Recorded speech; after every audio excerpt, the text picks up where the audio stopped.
Good morning to all. Today I am going to start with next topic of chapter photosynthesis, that is stomata. So in today's lecture we will discuss about stomata in detail. Children, first of all, what are stomata? Stomata are minute openings present on the surface of leaves. Children, look at this diagram. This diagram is showing stomata on the surfaces of leaves. So children, stomata is surrounded by two kidney-shaped guard cells which controls the opening and closing of stomata. In guard cells, number of chloroplasts and nucleus are present. So, each guard cell in turn surrounded by subsidiary cells. Subsidiary cells provides support to guard cells. So, next to subsidiary cells, adjacent epidermal cells are present, and these adjacent epidermal cells do not contain any chloroplasts, and these cells are protective in function. Now children, look at your books. Here, stomata are the microscopic openings on the surfaces of plant leaves that allow for the easy passage of water vapors, carbon dioxide and oxygen. They are crucial to the function of leaves as photosynthesis requires plenty of carbon dioxide as well as release of waste oxygen and excess of water vapors. Stomata means mouth in Greek language. The main site of stomata is on the leaf surfaces, but they are found on all above parts of the plant. The number of stomata that are present in plant depends on environmental conditions such as higher light levels and moisture or lower carbon dioxide levels. Their number increases in better environmental conditions to maximize the rate of photosynthesis. In warmer environments and particularly in dry areas like desert areas, plants lose a great amount of water through their stomata, and in such conditions stomata closes and rate of photosynthesis decreases. This is done by plants to save their water reservoirs. So now children, we will study about the mechanism of opening and closing of stomata. Now children, during daytime the process of photosynthesis occurs, and we know chloroplasts are the sites of photosynthesis. As guard cell contain chloroplast, so the process of photosynthesis occurs in guard cells. So due to the formation of food in the guard cells, the medium of guard cells become hypertonic. Now children, what is the meaning of hypertonic? Hyper means more, tonic means solute.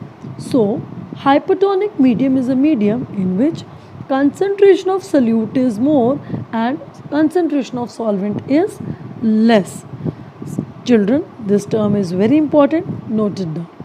Next we will talk about the medium of adjacent epidermal cells become hypotonic. Now again a new term is there. Hypo means low, tonic means solute. So hypotonic medium is a medium in which concentration of solute is less and concentration of solvent is more. So now, as we know, the guard cell are acting as hypotonic medium and the medium of adjacent epidermal cell is hypotonic. Now the process of osmosis will occur, and we know during the process of osmosis the solvent particles move from hypotonic medium to hypertonic medium through semi-permeable membrane. Due to this, the water from adjacent epidermal cells moves into the guard cells and the guard cells become turgid.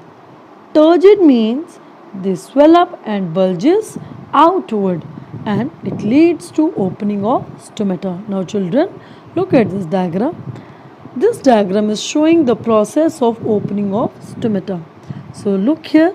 Here guard cell act as a hypotonic medium and The medium of adjacent epidermal cell is hypotonic. So, we know osmosis occurs from hypotonic medium to hypertonic medium. So, water from adjacent epidermal cells moves into guard cells, which makes the guard cells turgid.